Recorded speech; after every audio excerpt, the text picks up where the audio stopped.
So today's lesson is on the brass family out of instruments of the orchestra. Some of you may or may not know that I have played the trumpet since 4th grade, and I played it through college as a music ed major. So we're going to use my trumpet to go through some of the very basic things about brass instruments. And when we're done, you can feel free to do additional research, but all of the answers that you will need to fill out your Google form at the end will be in this video.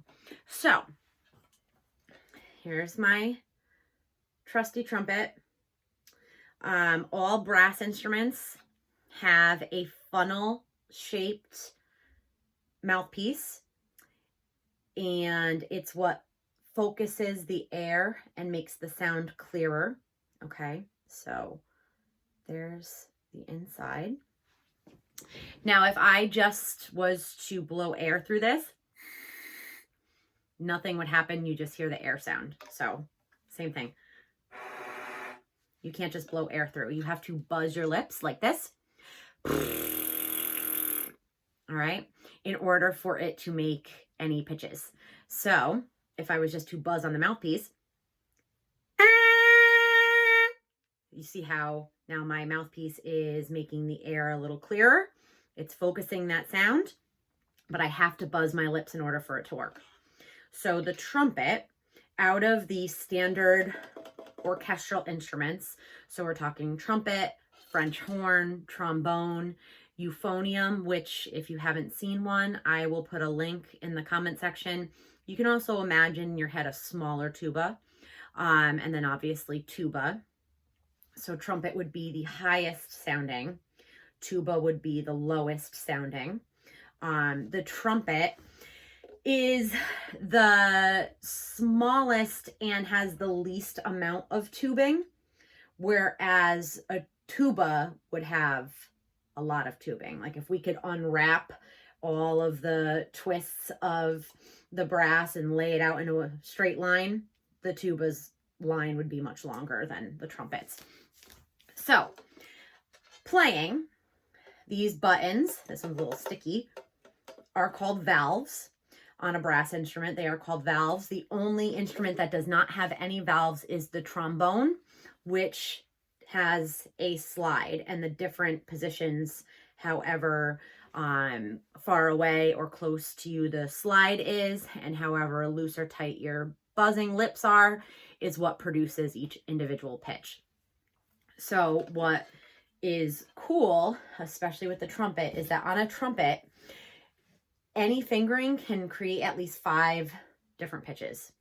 So I'm going to just start with no fingers pressing any of the valves down, and I can play 5 different notes.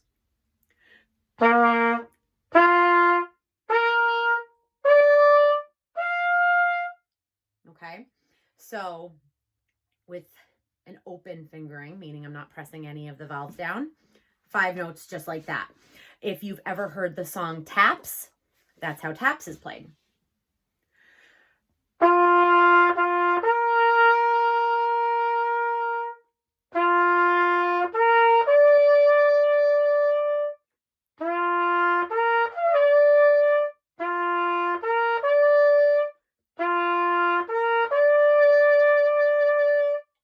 Okay. Additionally,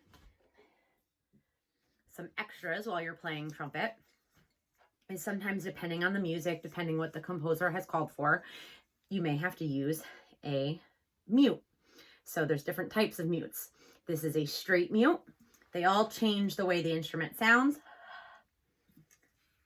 So straight mute.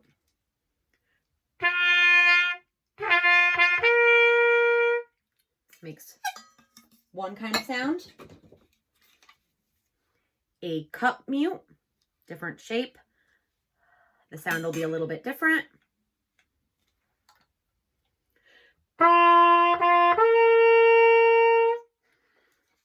And I also have a harmon mute, which sometimes people call a wah-wah mute because of what you can do with it.